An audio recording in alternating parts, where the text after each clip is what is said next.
Seja bem-vindo ao podcast Alimentação Saudável. O meu nome é Mafalda Rodrigues de Almeida, sou nutricionista, fundadora da Levit e autora de 3 livros de receitas. Por aqui vamos falar de todos os temas quentes relacionados com nutrição, saúde e bem-estar. Quero que este podcast venha simplificar as suas escolhas alimentares no dia-a-dia e espero que o inspire para uma vida mais equilibrada.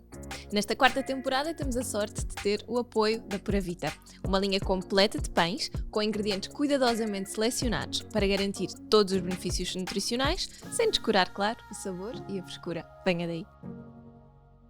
Olá e sejam muito bem-vindos a mais um episódio do nosso podcast. Hoje tenho uma convidada comigo muito especial.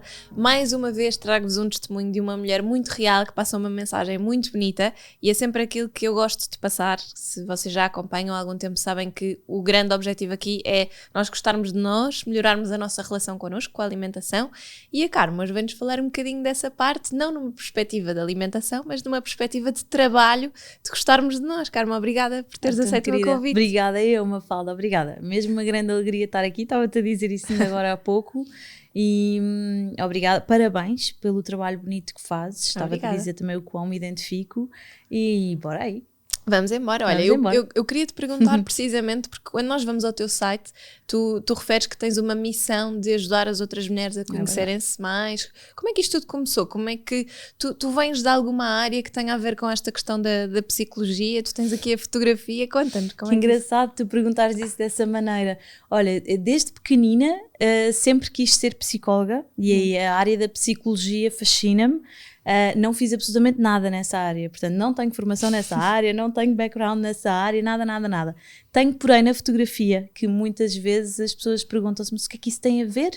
Como é que tu saltas da fotografia para ajudar as mulheres e o autoconhecimento e o empoderamento, e tem tudo a ver. Eu acho que esse foi o primórdio aqui destas coisas. Quer dizer, antes disso ainda vem um bocadinho a minha história, haveremos de lá chegar, que depois passa para a fotografia. E na fotografia eu começo a perceber um trabalho de... Fotografava, sim, antes da pandemia, muitas mulheres, lindas mulheres, bonitas, fisicamente bonitas, psicologicamente bonitas de muitas formas. Mas eu chegava sempre à mesma conclusão, que era, havia sempre algum problema. Sempre! E estamos a falar às vezes de atrizes, de modelos, de cantoras, e eu ficava transtornada com aquilo, e então o meu trabalho começou aí um bocadinho sem querer, que era, eu estava a fotografar aquelas pessoas, primeiro aquelas pessoas nunca tinham tido boas experiências de fotografia no sentido de se gostarem de ver, que é sempre muito difícil uma mulher gostar de se ver numa fotografia, e aquilo para mim era um desafio, era um challenge, e dizia sempre, vamos ver, está bem? Sim, tu tinhas aqui imensos stories no teu Instagram a ajudar a trabalhar a pose. Sim, eu adorava isso. Isso foi depois, eu gosto tanto de fazer isso, tanto, porque isso é todo um mundo, giro. Sim, é todo um mundo. E muda mesmo. Muda mesmo, de ângulos e de luz, tudo. E depois no fim das sessões, quer dizer, as pessoas depois partilhavam ali momentos muito íntimos comigo, não é? Quando estamos a fotografar. Porque tu, ao fim e ao cabo, invades, entre aspas, um bocadinho a intimidade daquela pessoa. Com licença e com jeitinho, que é como os fotógrafos devem fazer, mas invades. E depois percebia os dramas à volta daquelas vidas. Não estavam satisfeitas com o corpo, não estavam satisfeitas com a imagem, ou porque era o peito que era pequenino demais, ou porque era gorda demais, ou porque era magra demais, ou porque tinha pouco rabo, ou porque tinha muita perna, ou porque tinha a menos. Então nunca, mas é que eu acho que é mesmo nunca, eu acho que é quase 100% das pessoas que eu fotografei estavam satisfeitas totalmente consigo mesmas, e aquilo mexia muito comigo. Eu ficava, uau! E dizia-lhes, e depois, claro, tínhamos ali um processo de fotografar e depois eu mostrava o resultado e aquilo admirava imensas pessoas. E as pessoas chegavam sempre à mesma conclusão, diziam-me quase sempre a mesma coisa, que é, isto não sou eu. Depois tu que fizeste magia, eu dizia, não. Fizemos um trabalho em equipa, não uso Photoshop, ou seja, eu retoco cor na imagem, a edição, nesse sentido, de trabalhar a cor e etc. Os chamados filtros até, não é? Que dão ali um mood, não mexo em absolutamente nada. Eu acho que se tiver tirado uma borbulha ou uma ruga umas vezes a alguém, são raras vezes. porque se o trabalho lá for bem feito, não precisas de fazer isso. Claro. E entregava o trabalho e as pessoas ficavam muito surpreendidas com o trabalho. Ou seja, era bom, eu ficava contente, mas não era necessariamente bom. O que é que aquilo me estava a dizer? Aquilo estava-me a dizer que as pessoas à minha volta, inclusive atrizes, figuras públicas, cantoras, pessoas que estão aí nos pódios e são até aclamadas e são bonitas e são vistas, afinal temos todas um grande vazio cá dentro que está por preencher e estamos todas insatisfeitas. O que é que isto quer dizer? E aquilo fez muita confusão. E então foi aí que eu comecei o trabalho de as empoderar nas sessões. Repetia vezes sem conta as características boas que elas tinham, porque todos nós, eu acho, mesmo num grande trabalho de aceitação, vamos ter questões que gostamos mais, outras que gostamos menos. Também podemos ir por aí daqui a nada. Eu tenho muitas coisas, 2 ou 3 que vou debruçar algum trabalho sobre elas, mas isso é uma coisa mais profunda, uma conversa muito para depois. E então na altura, desculpa, agora perdi-me, o meu objetivo era realçar as características boas daquela pessoa que para mim eram evidentes. Eu estou a olhar para ti, estou a ver os teus olhos são tão bonitos, o teu cabelo é tão bonito, tens uma estrutura tão bonita, és tão elegante, és tão não sei o quê. Estás a ver, estas coisas logo da pessoa tirar assim aquela primeira impressão, e que eu começava a devolver isso às pessoas. As pessoas ficam muito desajeitadas com isso, nós não estamos programadas nem trabalhadas para receber o elogio e interiorizar também. Receber, interiorizar, valorizar, exato, aceitar. Concordar, não é? às vezes concordar. até, não é? É tão difícil, não é? Dizer-te és tão bonita e nós termos uma reação de obrigada. Sim, às vezes é tipo, não sou nada. Logo, não é? Que tu, estupidez, não, estou com o cabelo todo oleoso, estou nesse quê, estou aqui com uma vergonha, pelo amor de Deus. Isso as é o que eu digo agora não sempre. Nada. Claro, mas porque nós estamos programadas desde pequeninas para fazermos esse quase que reforço negativo em relação a nós mesmas. Parece que isso é mais válido. E então não temos esta programação para reconhecer, admirar, concordar e aceitar. E então pronto, comecei a fazer esse trabalho. É um trabalho que exige muito de ti, psicologicamente, porque tu tens que dar muito àquela pessoa que estás a fotografar. Pronto, depois veio uma pandemia e perdi quase totalmente o trabalho na fotografia, não totalmente, mas quase. Tem sido muito desafiante estes últimos anos a nível profissional, e nesse primeiro ano de pandemia, eu acho que nada vem por acaso, no meio dos meus turbilhões, eu estava meio perdida, eu estava meio coisa, voltei a ganhar peso, portanto o peso para mim sempre foi uma questão, os meus distúrbios alimentares, a minha relação com a comida, e de repente isto está aqui tudo num grande caldeirão em 2020 e eu decido abrir a tampa. E então num ato de quase que de desabafo, acho que é a palavra mais certa, eu tenho um trabalho, como tu sabes, uma pegada digital no Instagram, não é que seja uma coisa gigante, nem uma coisa muito conhecida, mas tenho ali um trabalho e tenho ali uma comunidade de mulheres, sobretudo, e eu decidi mandar ali um mega desabafozão.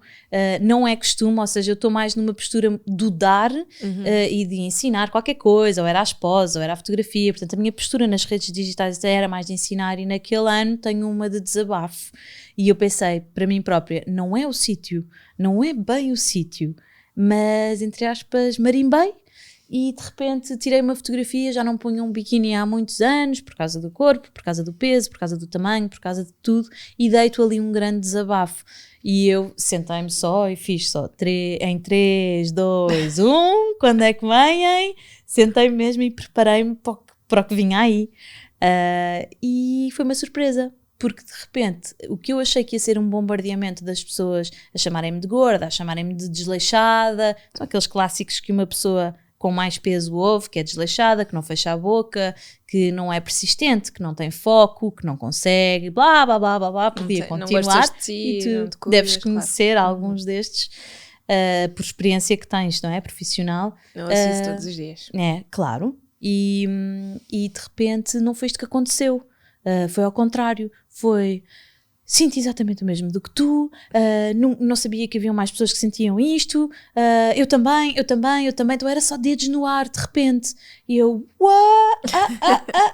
aquilo saiu-me completamente ao contrário, sabes, eu até que achei que aquilo ia ser um tremor de terra, foi um tsunami no bom sentido, e então de repente eu abri um bocado o jogo, quer dizer, eu quem me acompanha há mais anos, aliás, o blog e tudo, quando eu engravidei do meu primeiro filho há 7 anos, foi quando eu comecei isto, eu sempre falei do meu corpo, que sempre foi um bocadinho maior do que o normal e que saía dos parâmetros e das medidas, não como está hoje, mas já na altura era assim. A anca já era larga, já era não sei o quê, e portanto eu quando comecei a aventura dos blogs, eu sempre falei muito de como é que era vestir uma grávida maior, como é que era vestir uma pessoa com um corpo maior, portanto isso sempre teve um bocadinho presente, as pessoas seguiam aquilo, não estavam era completamente preparadas para aquilo que tinha vindo, de repente era um desabafo, era uma coisa íntima minha de repente dizer, eu tenho excesso de peso, ou eu já estou nos parâmetros da obesidade, por acaso agora acho que voltei a sair, mas ando lá sempre resvés, eu sinto-me assim, eu sinto-me assada, eu não sei como, e de repente foi abrir ali um jogo muito grande, que as pessoas se identificaram muito, e isso é que ou seja, isso juntamente com a experiência que eu tinha tido na fotografia, de estar assim meia desconsolada com mulheres bonitas a acharem-se feias, aquilo foi assim um sino a tocar, bong, pera, 2 mais 2 são... Se eu fotografo mulheres, estou aqui no meio de mulheres que estão insatisfeitas, infelizes, que tornam vidas infelizes por causa disto, e tu sabes que isto acontece e é fácil acontecer, e de repente estou aqui a abrir o meu jogo também da minha infelicidade e das minhas angústias ou dos meus problemas com o corpo, com a imagem, e tenho um mundo aqui de repente a cair que se identifica com isto. E eu acho que quem tem este serviço digital ou esta pegada digital ou quem tem uma voz deve fazer alguma coisa com isso. E eu acho que agarrei isto nesse sentido de missão. Por isso é que eu passei a dizer que isto então passou a ser uma missão. Eu percebi que a escala era séria, era verdadeira, estamos a falar da intimidade das pessoas, estamos a falar da felicidade das pessoas, estamos a falar do bem-estar das pessoas, físico, emocional, psicológico. É sério, é muito sério, é muito importante e está muito, muito calado. Tu sabes, porque ainda há bocado disseste-me, eu todos os dias em consulta ouço isto e isto e isto e isto. Sim. Mas és tu que és profissional desta área, que és nutricionista. Mas tem o outro lado, sabes que às vezes o que eu vou ouvindo também das partilhas é um bocadinho do estilo. Falar com uma nutricionista nem sempre é tão fácil fazer o desabafo. Primeiro porque há o medo do julgar, não é? E depois porque as pessoas pensam, aquela pessoa não tem problemas, não luta contra o peso, não sabe o que é. Assim. Eu já tive a minha mãe a dizer-me algo deste estilo, não desta maneira, não é? Mas ela dizia, tu não sabes o que é gostar mesmo de comer e de repente ter que estar a pensar 2 vezes e eu... Não, mãe, isso tem a ver com o desequilíbrio em que isso já está, esse loop. Claro. Se tu gostas mesmo de comer, tu podes comer de tudo, não é? Claro. É um desbravar terreno. Sim, se calhar julgarem-te até porque és elegante. E que não vais compreender uma pessoa gorda. Exatamente, o não compreender. Eu acho que às vezes há um bocadinho esse sentido do outro lado, e por isso, nas consultas normalmente eu ponho mesmo do livro aberto e digo, olha, eu não estou aqui para julgar ninguém, claro. E eu prefiro que me conte tudo o que tiver para contar e vamos tentar trabalhar isto juntas, porque claro. Eu não vou ganhar nada, nem ninguém vai ganhar nada se nós estivermos aqui do estilo, não vou contar isto porque ela vai achar mesmo mau da minha parte que eu tenha comido um bolo inteiro ou não sei o quê. E eu acho que o teu sucesso nesse sentido de teres tantas mulheres que admiram, e eu adoro, não luto contra o peso de maneira nenhuma, mas luto contra a imagem, porque lá está, as mulheres acham sempre alguma coisa não está bem. Acho essa mensagem mesmo gira porque tu puseste ali um bocado, tu expuseste as tuas inseguranças e isso fez com que as pessoas sentissem uau, ok, é fixe, é ok estar-me a expor também. E isso ajuda imenso. Exatamente. Sim, e porque abre espaço para esta boa empatia e para nós começarmos a perceber aquilo que eu te disse no início da conversa, que é criar este buzz para a fragilidade, para o estares vulnerável e falar sobre isso e pôres isso cá para fora. Continuamos a viver nesta cultura em que esconde, por favor, esconde aquilo que sentes, esconde aquilo que duvidas, esconde aquilo que as tuas amarguras, os teus problemas, os teus dramas, esconde, por favor, esconde. Mete um sorriso na cara. Também. Então, não é isso, esconde as banhocas, exato, então fisicamente, não é, esconde. Eu quando fiz esse primeiro movimento, esse primeiro post que abri o jogo, lembro perfeitamente de onde é que foi, qual é a fotografia, lembro-me de tudo. Eu recebi imediatamente, eu estava no Alentejo, recebi imediatamente uma mensagem de uma pessoa, minha amiga, que eu conhecia, a dizer, por favor, não mostres o teu corpo.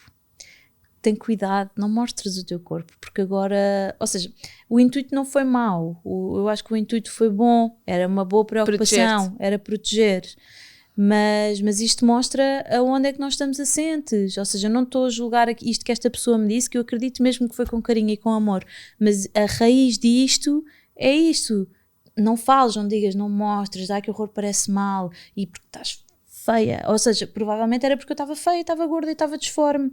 Estou ainda mais do que nessa altura. Curioso. E por isso... Engraçado dizeres isso, eu vejo exatamente o contrário. Ou seja, para fora, por acaso tenho mais peso do que nessa altura. Mas vê-se uma pessoa bonita, confiante, que passas a mensagem. Portanto, ou seja, não se vê de todo, quem olha para ti, quem te ouve falar, não vê de todo uma pessoa insegura com isso. Ou seja, e se abraçaste esta missão, é porque de certa forma tu também consegues encontrar alguma força interior, por muito que ela tenha que ser trabalhada, não é? Sim, é verdade. É verdade. Eu fico sempre muito... pasmada quando me dizem isso que tu me dizes, porque eu sinto sempre, e depois ando neste misto de sentimentos de sentir-me ou uma fraude ou às vezes eu tenho que me perguntar e redefinir e pôr as coisas no lugar de quem é que eu sou, o que é que eu estou aqui a fazer, isto é bem ou é mau, ajuda alguém, não ajuda, porque eu oscilo muito entre as sensações, eu oscilo entre sair de casa e gostar de me ver como estou e gostar de ser quem sou, entre os meus buracos negros, não é? Entre, ok, eu tenho 15 ou 20 quilos a mais, não estou super satisfeita com isso, tenho um problema físico de uma diástase que não recuperei e que se foi agravando, tenho problemas de retenção de líquidos, de edemas e não sei o que, não sei como. Portanto, eu tenho os meus buracos negros, eu tenho os meus monstros, eu tenho as minhas... não posso chamar de falhas, porque isso sim eu ultrapassei. A questão é, queremos olhar para estas coisas ou não queremos olhar para estas coisas? E a questão é, então se vamos olhar para estas coisas, temos que derrubar muitas outras. E aquelas que nós temos que derrubar e que nos atormentam, e por isso é que nós temos os buracos negros, porque não estamos programadas para enfrentar estas coisas, é que vivemos numa cultura e numa sociedade de consumo, que ainda hoje eu escrevi sobre isso, é feita para lucrar com as tuas falhas. Yes, portanto eu vou-te fazer sentir imperfeita, não suficiente, que não tem o rabo que chega, ou as pernas, ou a boca, ou os olhos, ou o cabelo, precisa de mais shampoo seco, ou do sei lá mais o quê. Portanto vais ter um mundo todos os dias a bombardear-te pela televisão e pelo telemóvel adentro, que és imperfeita e que precisas de melhorar e que precisas de te alterar. Por isso é que nós temos uma taxa altíssima das adolescentes que já fizeram N cirurgias plásticas na adolescência. O que é que isto nos quer dizer? E o problema, pronto, eu acho que isto nos quer dizer que, a nossa cultura, o mundo, definiu o que é um corpo certo. E atenção, isto não é só para as mulheres, isto é para as mulheres e para os homens também sofrem imenso com isto. O que é um corpo certo? Como é que é suposto seres e como é que é suposto aparentares? Isto é gravíssimo. Isto é uma tortura chinesa gratuita para cada um de nós, porque não há um corpo certo, não há um número certo, não há um tamanho certo. Há um equilíbrio, e há um equilíbrio para cada um de nós. E isso pode ser mais volumoso, menos volumoso, pode ser mais gordo ou mais magro, pode ser com mais isto ou mais daquilo. Não há esta definição, não há. Mas o problema é que convencionamos, nós temos uma mulher convencionada e isso vai mudando conforme as modas. Logo, isto volta à indústria da moda, onde eu estou inserida agora, mas pelo que se quer vender. Nos anos 20 criam-se mulheres quase com figuras andrógenas e masculinas para usar um determinado tipo de vestidos. Nos anos 90 criamos bustos, peitos enormes, cinturas esguias e não muita anca. Agora queremos uma anca que vamos embora. Queremos bocas largas, queremos cabelo. Nos anos 90 também eram os cabelos muito lisos, muito esticadinhos, agora voltámos às ondas. E não é que as modas tenham problemas, não têm. A moda é uma coisa boa, é uma coisa para nos enaltecer, para tirar o melhor partido que há de nós, mas nós temos que saber tirar partido das ferramentas a nosso proveito, assim como com a comida, com a roupa, com as coisas que nos rodeiam.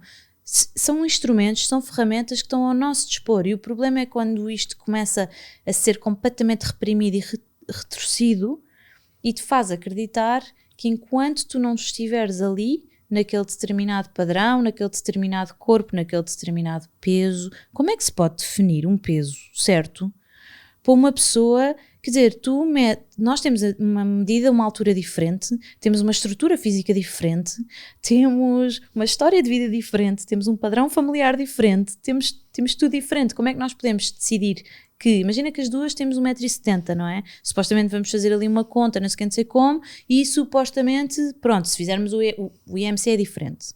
Mas, quer dizer, tu sabes que há aqui uma conversa generalizada de amigas que deverias pesar X. Sim, sim. Não está certo. Não está certo. É gravíssimo. E é gravíssimo tu sofreres com isto fisicamente no teu corpo a vida toda. As tais dietas restritivas, o que tu manipulas o teu corpo, o que tu destróis da tua sanidade mental por causa destes esforços e destes sacrifícios surreais, irreais, que te levam a lado nenhum em prol de um corpo perfeito. Ou de um beach body, ou de um... pronto.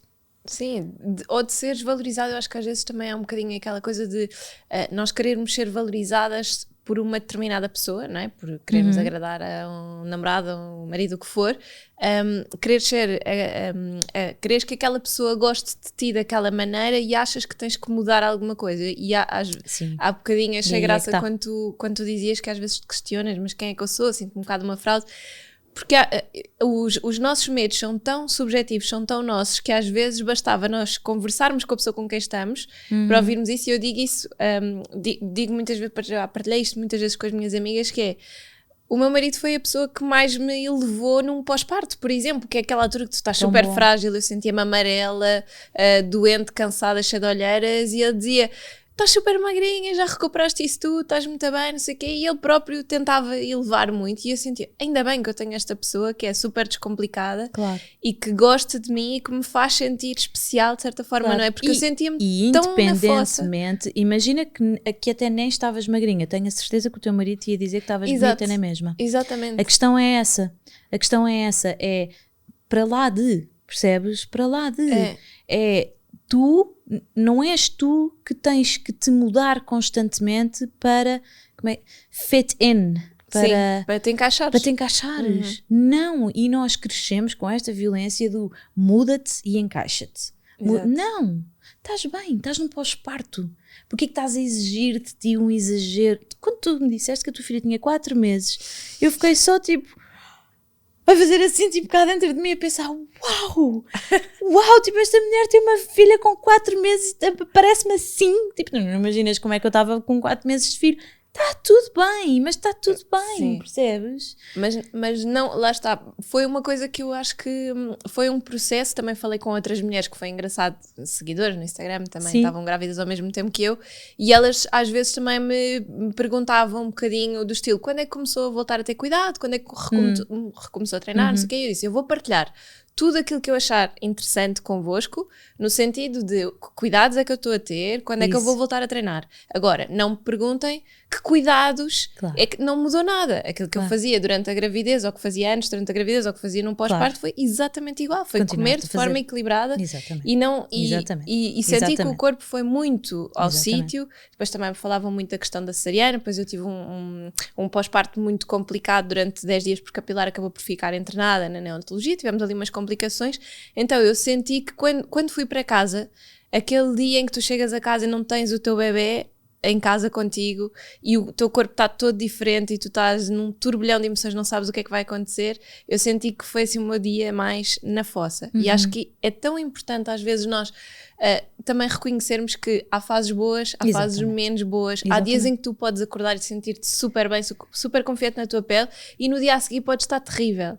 Eu acho que essa é a mesma questão, Mafalda. Não é? Eu acho que essa é a mesma questão a todos os níveis, num pós-parto, numa gravidez, sem ser, é mesmo essa a questão.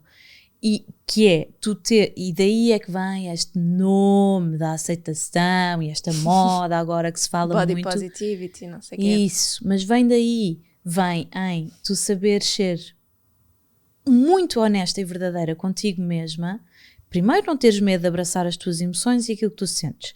E depois, não teres medo de enfrentares aquilo não só que tu sentes, mas aquilo que tu és. E quer dizer, a questão é essa mesmo. Tu estás num pós-parto ou estás numa fase mais vulnerável, estás numa fase que até ganhaste peso ou que perdeste muito. Há pessoas que também sofrem quando estão doentes e perdem muito peso. Também têm um estigma. Que isso em nada altera o teu valor. Nada. Tu não perdes nunca o valor de ser Mafalda por ter mais 20, menos 20, mais 10, menos 10, six-pack, não six-pack, músculos, não músculos. O teu valor é completamente alheio à tua forma física. E por isso, é abraçares também as coisas menos boas. Isso faz parte do teu autoconhecimento e depois do passo a seguir deste tal nome de autoaceitação, da autoajuda, que é eu perceber, ok, eu tenho perna larga, eu tenho o tornozelo largo, não vou nunca na vida deixar de ter, é característico meu.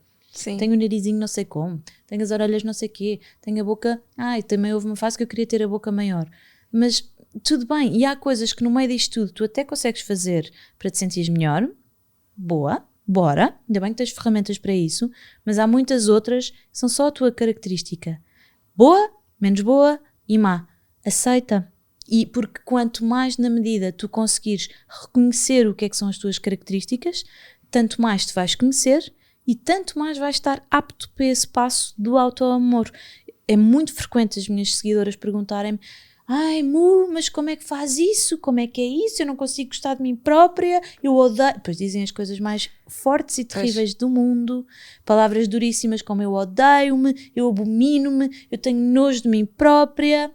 Eu tenho não sei o que, eu não me consigo ver ao espelho, eu é só luzes apagadas, eu é isto, eu é aquilo.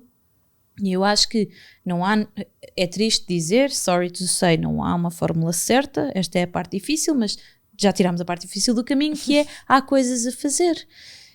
E a coisa mais importante a fazer não é a parte que às vezes me ouvem dos elogios, do que eu digo muitas vezes, faz terapia de espelho, vê-te muito ao espelho, valoriza-te, diz as coisas boas que sabes fazer, repete muitas vezes, porque foram exercícios que eu fui fazendo comigo mesma que me foram ajudando.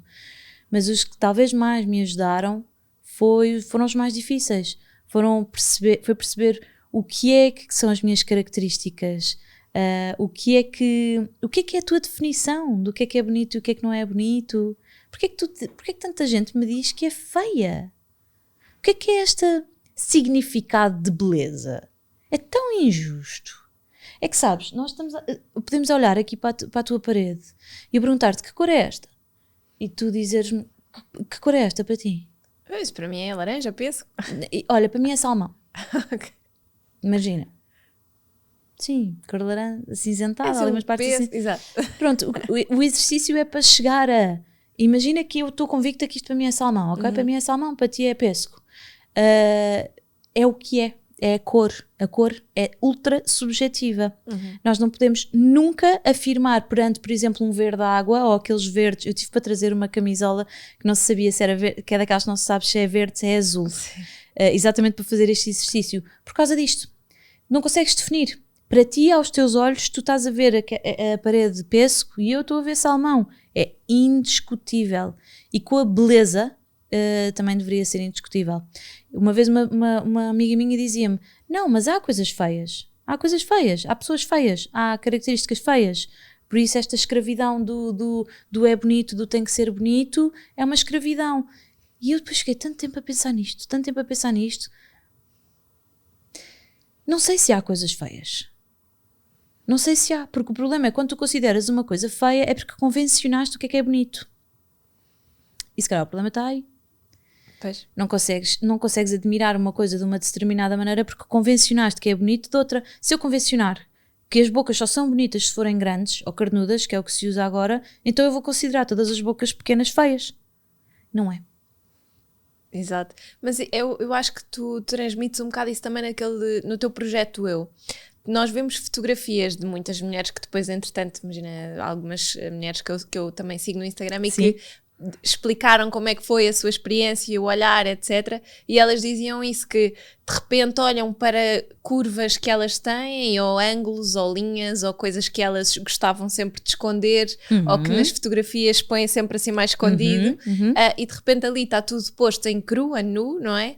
E de repente elas aprendem a olhar para aquilo como uma característica bonita, como uma coisa que devem gostar. A fotografia é poderosa nesse sentido porque é um bom caminho para fazer isso. Por isso é que eu passo a vida a dizer, e por acaso eu já andava com a pulguinha atrás da orelha de voltar a abrir sessões para as mulheres. Depois o problema é que isto é uma pescadinha de rabo na boca. Depois isto implica as pessoas pagarem uma sessão, depois as pessoas dizem não têm dinheiro para pagar uma sessão, depois mas pronto, independentemente do valor de uma sessão, é uma terapia mesmo que ajuda as mulheres. Eu acho que isso foi o que aconteceu no projeto Eu, para além de ter criado também este awareness para a diversidade dos corpos, que para mim é realmente importante, porque ao princípio estava-se a confundir que eu ali era a promover, e tive nutricionistas e pessoas a virem ter comigo a dizer, estás a promover a obesidade e estás a promover o excesso de peso, isso não é saudável, olha lá o que é que tu andas a fazer, não sei o que mais. Eu, alto e para baixo, que eu não estou a fazer nada disso. E depois o projeto Eu ajudou-me a desmistificar isso. Tivemos lá pessoas muito magrinhas e que diziam que não se sentiam bem com o seu corpo, tivemos lá pessoas gordinhas, tivemos lá pessoas assim, tivemos lá pessoas baixinhas, mulheres baixinhas que se sentiam mal porque são muito baixinhas e as pernas baixinhas, tivemos lá pessoas altas, portanto tentámos diversificar aquilo. Tivemos lá pessoas doentes, oncológicas, tivemos lá pessoas com deficiência, tivemos um bocadinho de tudo, uma pele mais escura, uma pele mais clara, portanto não deu para pôr tudo quanto eu queria, mas deu para pôr um bocado, e isto para te dizer que a terapia da fotografia, nesse sentido que me estavas a perguntar, de elas que passaram até a gostar de alguns ângulos e de algumas curvas e de algumas características que não antes viam com beleza, porque eu sinto esta urgência em desmistificar isso, porque eu de facto olhava para todas aquelas mulheres que me tinham passado à frente e em todas elas eu conseguia tirar coisas boas. Eu acho que é esta mentalidade de alterar o chip.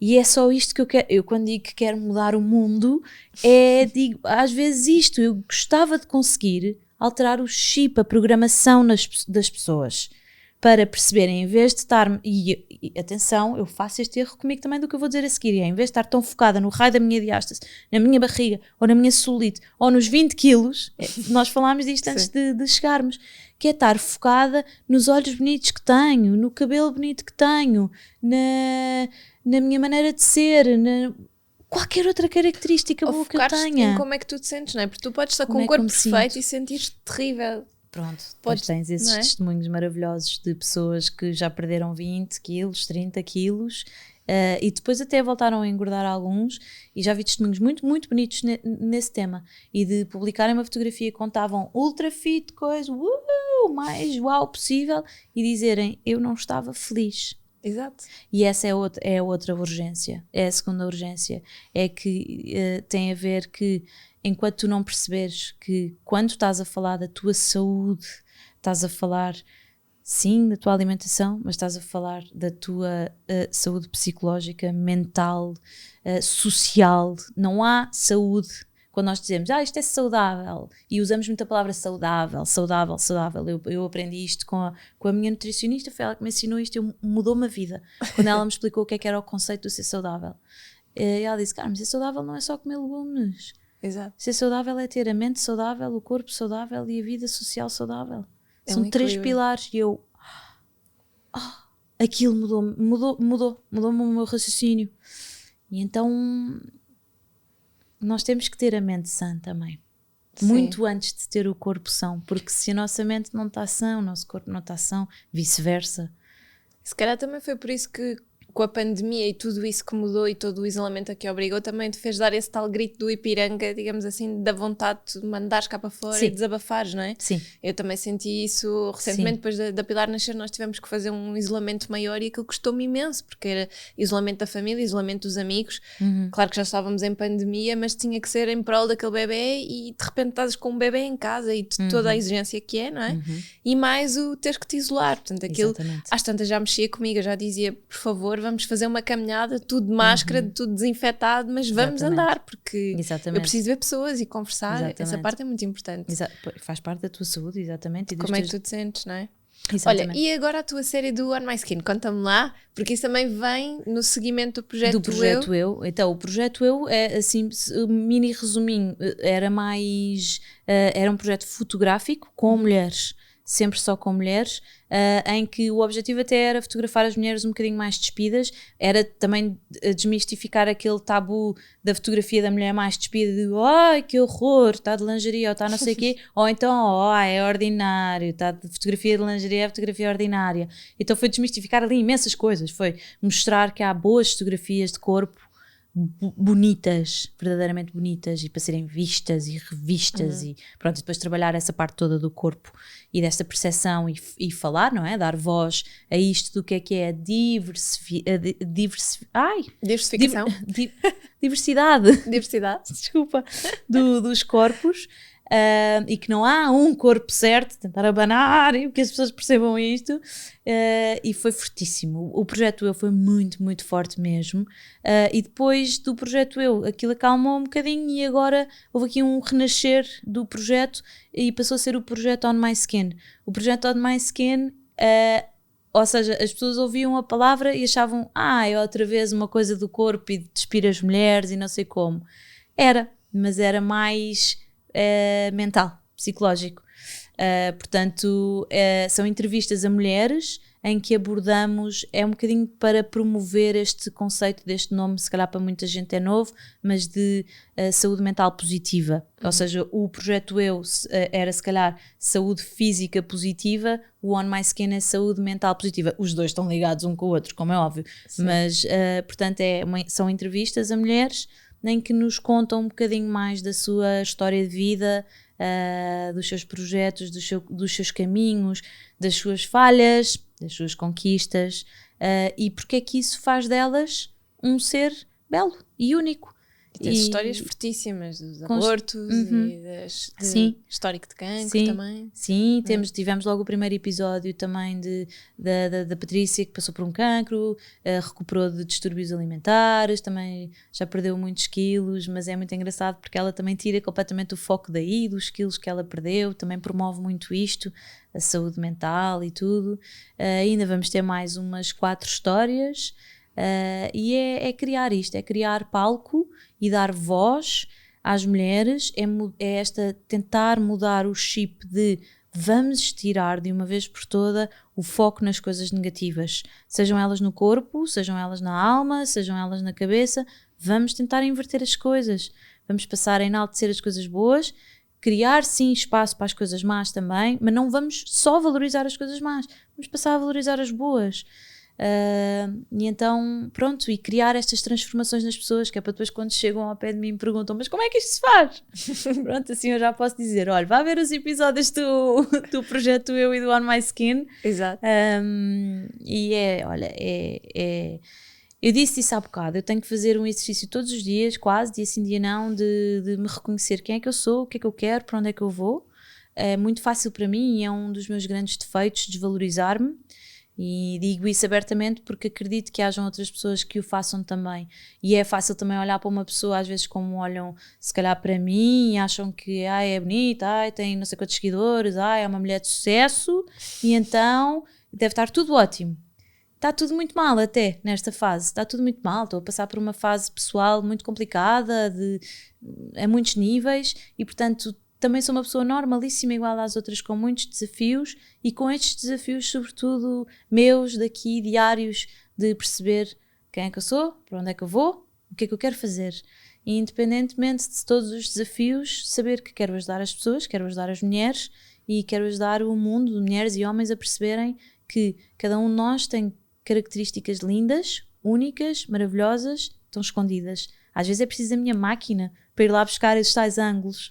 Mas não é só preciso a minha máquina, às vezes é preciso a máquina das pessoas, do espelho das pessoas, da compaixão das pessoas, delas próprias com elas próprias.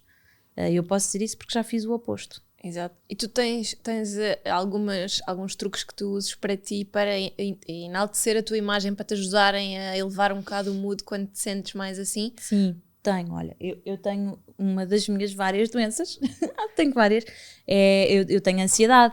E, portanto, quem tem ansiedade vive todos os dias com monstrinhos aqui dentro a apitarem e no meu caso a dizer-me todos os dias que eu sou uma grandíssima merda, que não valho, que não sei fazer as coisas bem, que não sei fazer as coisas direito, e que o melhor é, olha, aquilo que dizíamos, está sossegadinho aí no teu lugar, não fales, não digas, não mostras, e se calhar as coisas funcionam melhor assim. E portanto, eu tenho que usar ferramentas e estratégias todos os dias. Olha, descobri agora uma aplicação, eu acho que se chama I Am, não tenho a certeza, olha, aquilo dá-me uma ajuda, dá-me mesmo uma ajuda. Eu acho que cada um de nós de facto tem que encontrar o que é que funciona para si.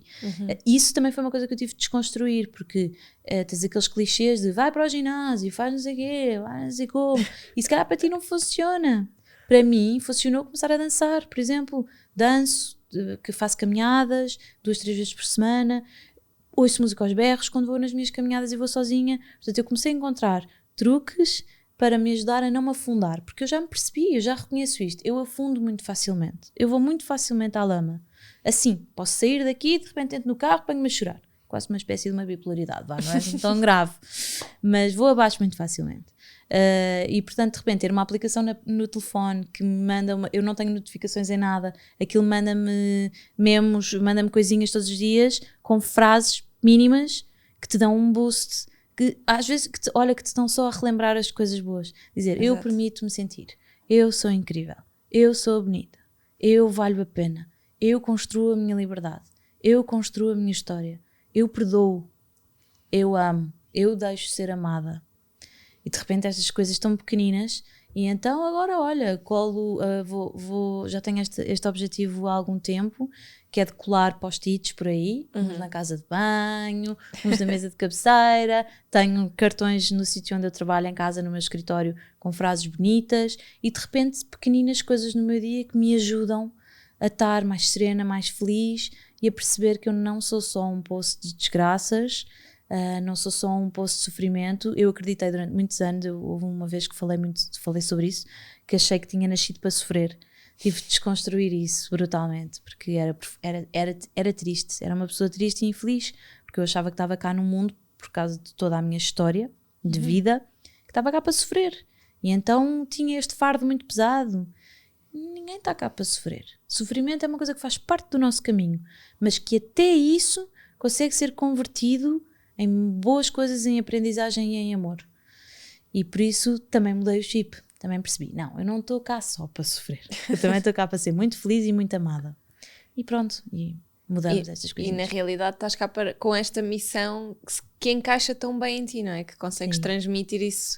Eu acho que se eu estivesse no teu lugar, eu estava a pensar assim, depois daquele rol de mensagens a apoiar e a dizer eu também senti isto e não sei o quê, se calhar era aí que eu ia buscar a força de ver, ok, eu não estou sozinha, isto as outras pessoas também sentem o mesmo que eu, etc. Porque todos nós temos esses momentos em que duvidamos das nossas capacidades, temos um bocado aquela coisa do síndrome do impostor, seja para onde isso vai, não é? Sim, certo. E como falávamos em off, não precisamos estar sempre bem, às vezes a maternidade, por exemplo, pode ser extremamente cansativa e trazer alguns momentos em que nós só queremos largar a bandeira branca, sair de casa, fechar a porta e respirar, e portanto acho que é muito importante nós termos essas âncoras, não é? Onde nos vamos buscar aquela força de repente, ok, se eu agora estou aqui num mau momento, deixa-me ver onde é que eu vou buscar essa força.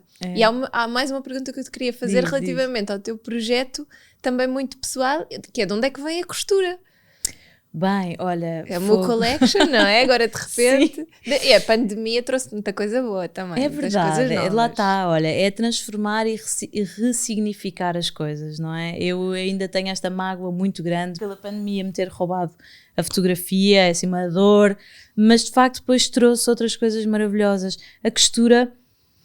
Olha, a minha mãe sempre costurou, sempre fez muitas coisas, fez o meu véu de casamento, fez o da minha irmã, fez os vestidos batizados dos meus filhos, a minha mãe sempre foi muito talentosa para a costura. Eu não necessariamente, porque eu tenho um problema que se chama hiperidrose, então eu transpiro, eu nado, suo muito das mãos, e por isso quando em pequenina comecei a aprender a costurar com as minhas primas, eu nem sequer conseguia passar uma linha na agulha, então eu deixei aquele assunto de lado e disse, ok, isto não é para mim, não há talento aqui. Mas quando vem a pandemia, vem o projeto Eu na pandemia, vêm estes desabafos e estas coisas maravilhosas, e a seguir que eu depois defendo muito isto de cada corpo é um corpo e a porcaria dos tamanhos, a tortura, porque acho que há uma tortura dos tamanhos nas lojas onde nós vamos, há uma cultura dos tamanhos de roupas. Lá está outra coisa que nós crescemos ensinadas, que é, tu é que tens que caber nesse parzinho de calças. Quando esse parzinho de calças te ficar apertado, emagrece. Tá? No outro dia olhei para um 34 numa loja e não queria acreditar quem é que cabia lá dentro. Sim. Não sei, talvez uma criança de 16 anos, Sim. 15. Sim, não é? Não sei. sim. E o problema é nós acharmos que temos que caber dentro de roupa e se calhar tu imagina que vestiste um 34 ou um 36 a vida toda e agora não dá, seja porque as lojas manipulam os números, seja porque engordaste, seja porque inchaste, porque whatever, não quer saber. E qual é o problema? E qual é o problema de ir comprar um par de calças acima? Qual é o problema? Mas há um problema. Há aqui um tema enorme com os números, com os tamanhos da roupa, com não sei como. E eu cansei-me disso, fiquei super revoltada com isso. E depois foi um bocadinho depois do projeto Eu e de ter isto muito presente na minha vida, isto das mulheres, sentirem-se infelizes, sentirem-se mal na sua pele, sentirem-se mal na roupa. De repente, em janeiro de há um ano atrás, portanto em 2021, eu disse, não, já sei, desculpa. Eu fiz 2 catálogos nesse ano do projeto Eu, para marcas de biquinis. Eu voltei-me a pôr dentro de uns biquinis para umas marcas e disse, oh meu Deus, não estou a acreditar que isto está a acontecer. E depois, quando estava nas sessões, estava em biquíni, não é? E eu tinha pedido às marcas para, se houvesse assim umas camisinhas, umas blusas, umas saias, qualquer coisa que eu conseguisse pôr por cima, só para dar assim um disfarcezinho aqui e ali, pronto, que se elas não se importassem, que isso me deixava mais confortável. Era meramente psicológico, que eu depois acabei por estar na boa. E quer numa sessão, quer noutra, elas tinham lá umas saias de praia, de traçar. Claro, nenhuma nem outra me serviram. Portanto, eu até fotografei com as saias, mas fotografei com as saias tipo abertas, não é? Sim. Com as pernas de fora. E eu, eu sempre tive isto, porque eu sempre tive, mesmo quando tinha os menos 20, 15 quilos, whatever, sempre foi difícil para mim encontrar roupa gira que me assentasse bem ou que me servisse, porque eu tinha a anca muito larga, ou muito rabo, ou muitas pernas. E então fiquei super revoltada com isto. E em janeiro, com esta coisa das saias e das sessões fotográficas, em janeiro eu disse, eu vou fazer um raio de uma saia para que, se alguma mulher tiver que ir a um jantar, fazer uma sessão fotográfica, ir à praia, ir não sei o quê, e não tiver roupa e tiver que usar a da amiga vai servir. Foi este o mote. E então criei uma saia sem tamanho, que te serve a ti, que me serve a mim. Claro que não serve a todas as mulheres, já fiz saias por medida, mas serve a muitas mulheres, a muitas. Então ela vai desde um 34, 32, 34, até um 46, mais ou menos, 48. Portanto, são muitos números de roupa aqui. E tem muitas maneiras diferentes de vestir. Que tu podes também vestir como um vestido, mostras. como um caicai, como uma saia. Podes traçar, podes pôr o folho para a frente, o folho para trás, podes pôr uma alça. Tem muitas maneiras de coisa e aquilo foi, aquilo veio mesmo a seguir ao projeto que tu falaste, ao projeto Eu. Portanto, virou viral, a saia esteve viral durante uns meses, já não faço a saia há muito tempo por acaso agora, mas aquilo era, se a saia aparecesse, se aparecessem novos tecidos, foi uma loucura. E depois aquilo que começou, não é que tivesse sido uma brincadeira, foi sério, mas eu não tinha em perspectiva criar uma marca de roupa. E portanto aquilo correu tão bem que eu gosto de ponderar, eu gosto de questionar as coisas, e então eu pergunto sempre o que é que isto me está a dar, o que é que isto me quer dizer. E disse, olha, ok, então se calhar faz todo o sentido eu continuar aqui a aventurar-me e a criar peças de roupa sem número, ou por medida. Portanto, então, olha, está a ser mais desafiante este ano, está a ser muito mais desafiante este ano, porque implica muitas coisas, manter o negócio é muito difícil e tu sabes, mas olha... Mais os fornecedores, mais todo o trabalho. A mão de obra, é horrivelmente difícil arranjar mão de obra, que foi uma coisa que eu nunca na vida pensei. Eu não consigo ter pessoas para trabalhar, portanto, se houver costureiras que nos ouçam, por favor, mandem mensagem.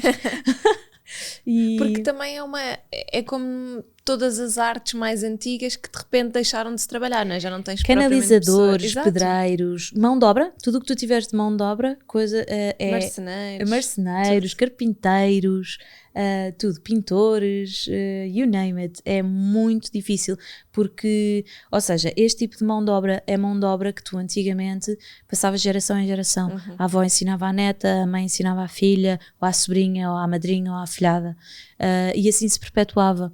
E isso deixou de acontecer porque de repente desinvestimos tão totalmente uns nos outros e as coisas passaram a ser massificadas e maquinarias e tudo que de repente nos esquecemos que sabemos fazer coisas com as mãos, e então não há.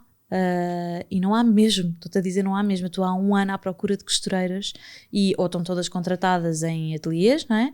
Ou não estão habituadas a trabalhar assim à peça, que era como se trabalhava antigamente. Pois. Estão só habituadas a fazer arranjos porque acham que têm mais lucro com os bainhas e com as coisas, e então não há pessoas para passar um trabalhar. contacto. Tenho aqui, agora estava-me a lembrar de uma amiga minha. Ai, eu agradeço-te mesmo muito. Sim. Mas pronto, são dificuldades, olha, como tudo na vida. Eu acho que lembrar sempre disto. O que é que eu posso aprender com isto? Agora estou numa fase que me custa muito perceber porque é que eu estou, o que é que eu tenho para aprender com tudo o que me está a acontecer.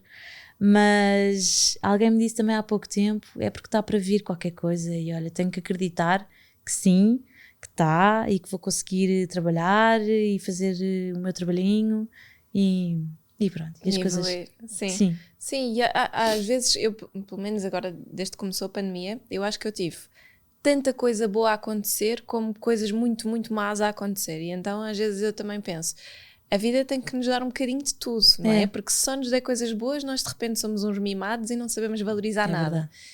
Só nos der coisas más, achamos que vivemos para sofrer e parece que não conseguimos valorizar também as coisas boas porque pensamos, que bom, mas pronto, já sei que amanhã vai ser pior outra vez. Exatamente. E às vezes este equilíbrio também é muito importante, não é? Portanto, esta mensagem às vezes que tu também passas muito, não é? Sabermos olhar para as coisas de uma forma, relativizar um bocadinho, sabemos perceber que ok, isto pode não estar a acontecer e essa é uma fase e eu vou conseguir dar a volta, também tem a ver com o valorizar-nos e sabemos que temos apoio não só de nós como das outras pessoas que nos circundam e que também temos que saber lidar com isso.